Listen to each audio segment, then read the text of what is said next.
ఈ చంద్రబాబు నాయుడు గారు ఈ సబ్జెక్ట్ డైవర్షన్లో ఎక్స్పర్ట్స్ కాబట్టి ఈ మధ్యకాలంలో మీ అందరికీ కూడా అర్థమయ్యే విధంగా ఇంకోటి కూడా చేసింటాడు. మదనపల్లిలో సబ్ కలెక్టర్ కార్యాలయంలో జరిగిన ఘటన కరెక్ట్గా గుర్తుందా మీ అందరికీ? కరెక్ట్గా ఆ రోజు వినుకొండలో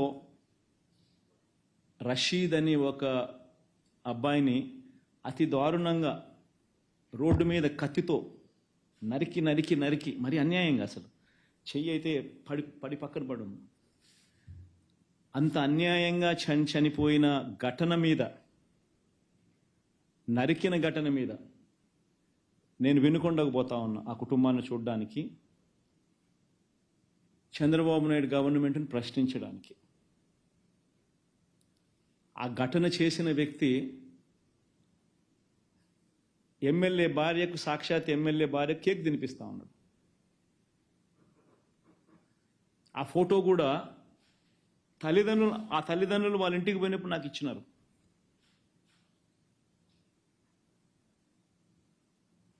ఎమ్మెల్యేతో ఆ చంపిన ఆ వ్యక్తి పక్కనే నిల్చొని ఉన్న ఫోటో, తెలుగుదేశం పార్టీ ఇతర నాయకులతో ఆ మనిషి కలిసి దిగిన పక్కనే ఉన్న ఫోటో, ఇవన్నీ నాకు ఆ కుటుంబ సభ్యులు ఇచ్చినారు.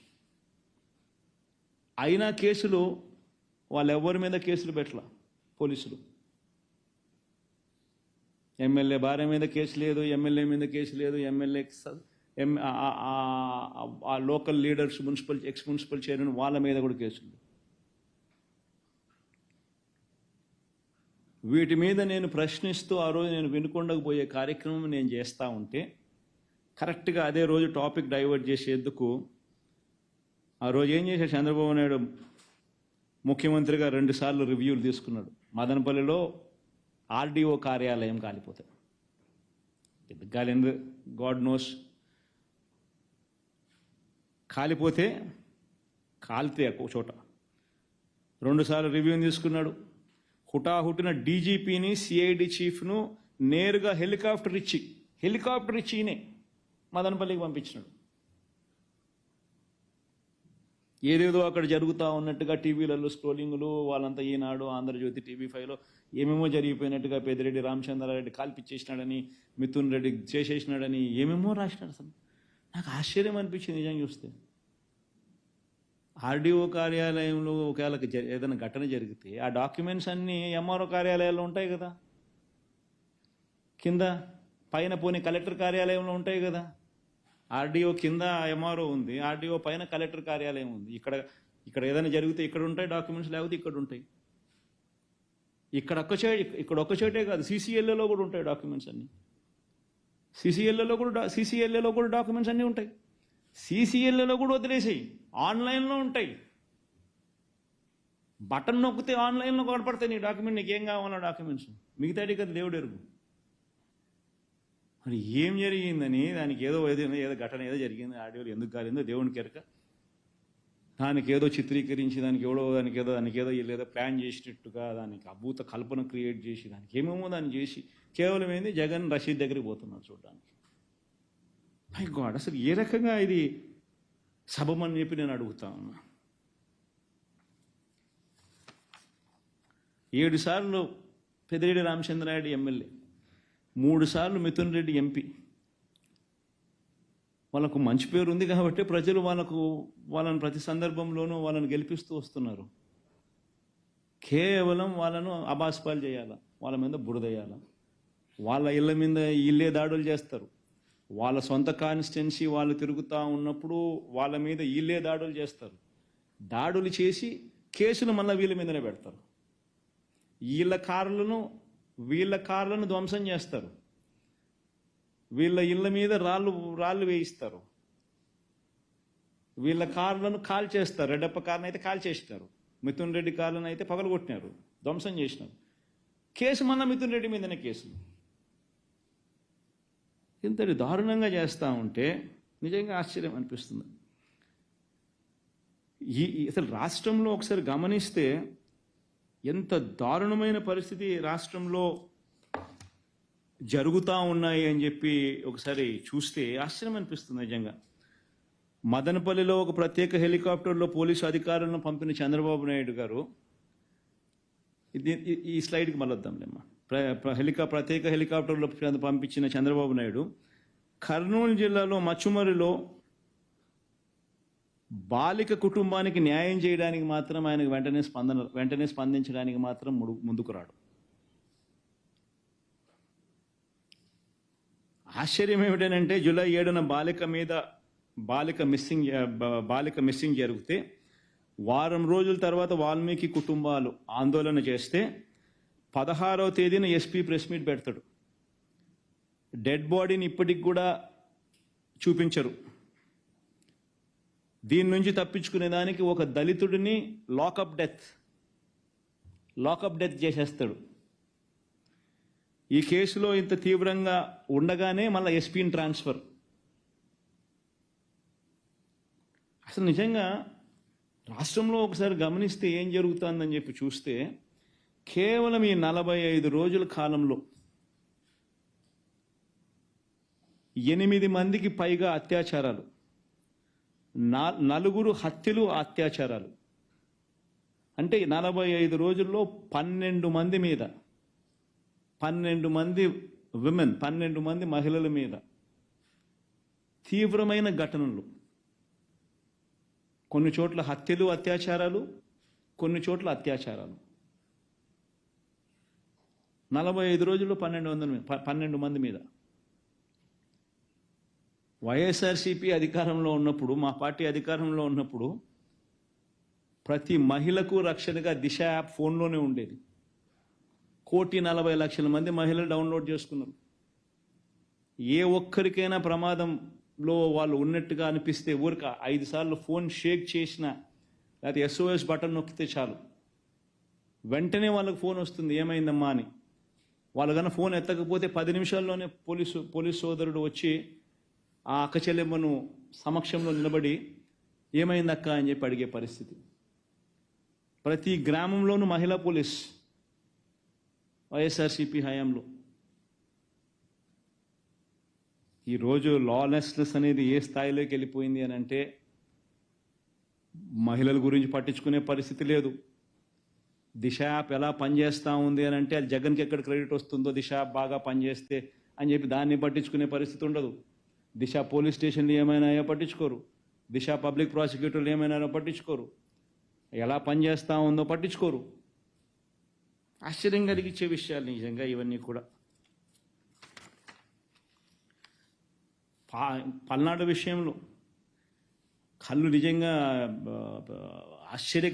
కళ్ళు నిజంగా పెద్దగా అవుతాయి. అంత ఆశ్చర్యకరమైన ఘటనలు. న్యాయం, ధర్మం వైపున పోలీసులు నిలబడతారా, లేకపోతే ఒక మనిషిని ఎలా ఇరికించాలి అని చెప్పి పోలీసులు కష్టపడతారా అన్నదానికి నిదర్శనం.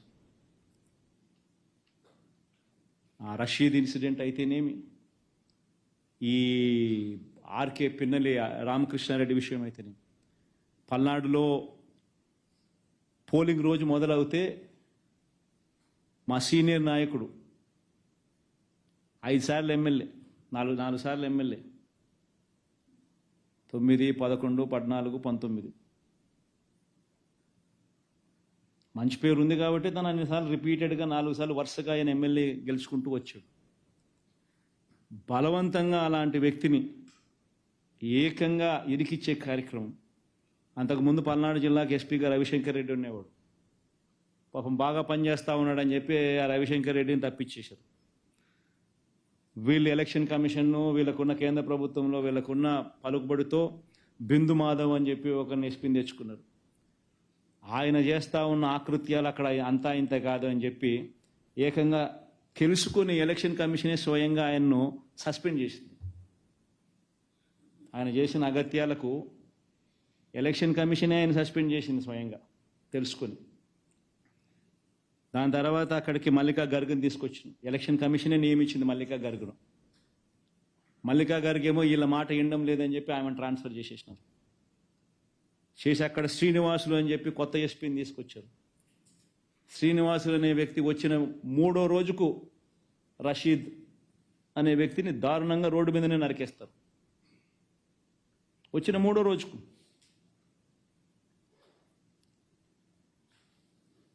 అసలు ఏ రకంగా జరుగుతూ ఉందంటే ఇప్పుడు ఆ స్లైడ్ ఏమో ఆ రెడ్ బుక్ స్లైడ్ ఇది చూడండి ఒకసారి ఈ స్లైడ్ ఒకసారి మీరు చూడండి హోర్డింగ్ చూడండి ఒకసారి ముఖ్యమంత్రి కొడుకు మంత్రి క్యాబినెట్లో మంత్రి ఏకంగా రెడ్ బుక్ అని చెప్పి తాను హోర్డింగ్ పెట్టి రాష్ట్ర వ్యాప్తంగా ఈ హోర్డింగ్ను పెడితే ఏం మెసేజ్ పంపిస్తా ఉన్నాం మనం పోలీసులకు?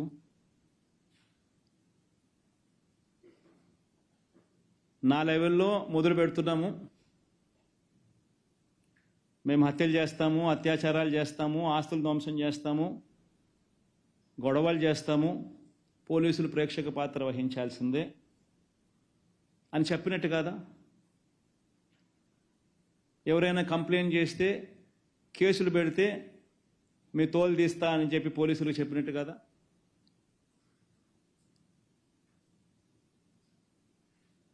ఎవరైనా కేసులు పెట్టడానికి వస్తే దొంగ కేసులు రివర్స్ వాళ్ళ మీదనే పెట్టమని చెప్పి చెప్పినట్టు కాదా?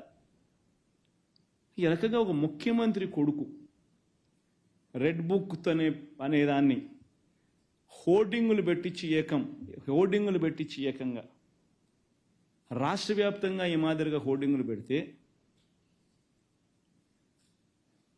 గ్రామాలలో న్యాచురల్లీ ప్రతి ఒక్కడు కూడా వాళ్ళ కక్షలు వాళ్ళ దానికి తీర్చుకునే దానికి ఏదో ఒక అవకాశం కింద తీసుకొని ప్రతి ఒక్కడు వాళ్ళ గ్రామంలో రెడ్ బుక్ వాళ్ళు తీస్తున్నారు, బయటికి తీసి వాళ్ళ పర్సనల్ స్కోర్స్ సెటిల్ చేసుకునే కార్యక్రమం చేస్తూ ఉన్నారు. సో రాష్ట్రంలో లానెస్నెస్ అనేది ఆటోమేటిక్లీ దిగజారిపోయేదానికి ఇది కారణం కాదా? ఆలోచన చేయమని చెప్పి అడుగుతాను ప్రతి ఒక్కరూ కూడా. ఎంత దారుణంగా ఉందనంటే నిజంగా ఇలా పరిస్థితి. ఒకవైపు నేను ఢిల్లీకి వీళ్ళ అగత్యాల మీద ఢిల్లీలో ప్రొటెస్ట్ చేయడం కోసం నేషనల్ మీడియాని పిలిచి పార్లమెంట్లోని అన్ని ఇంపార్టెంట్ పార్టీస్కి సంబంధించిన నాయకులందరినీ కూడా పిలిచి వాళ్ళందరికీ రాష్ట్రంలో జరుగుతూ ఉన్న పరిస్థితులను ఎక్స్ప్లెయిన్ చేయడం కోసం నేను ఢిల్లీకి వెళ్తే, ఢిల్లీలో నేను ఉండగా ఇక్కడ పెదకూరుపాడులో area market committee chairman area committee మా హయాంలో మార్కెట్ కమిటీ చైర్మన్ సామిరెడ్డిని ఏకంగా కాళ్ళు చేతులు ఏకంగా వదిలేసినారు, చచ్చిపోయినాడని చెప్పి. కారు ఆపి 2 కాళ్ళు 2 చేతులు ఫ్రాక్చర్డ్. మేము ఢిల్లీలో ఉండగా చనిపోయినాడని చెప్పి వదిలేస్తే ఆయన మనిషిని ఈరోజు మేము ఢిల్లీలో మరుసటి రోజు ధర్నా చేస్తూ ఉన్నాం, ఆయన సర్జరీ జరుగుతుంది. ఏంది ఇది? కేవలం రాజకీయంగా వీళ్ళతో విభేదిస్తున్నాం. తప్పేముంది? మీదో పార్టీ ప్రతిపక్షం అనేది లేకుండా ఎట్టపోతుందండి? ఇది మాదిరిగా చేయడం ధర్మమేనా? ఆలోచన చేయాలి అందరూ కూడా.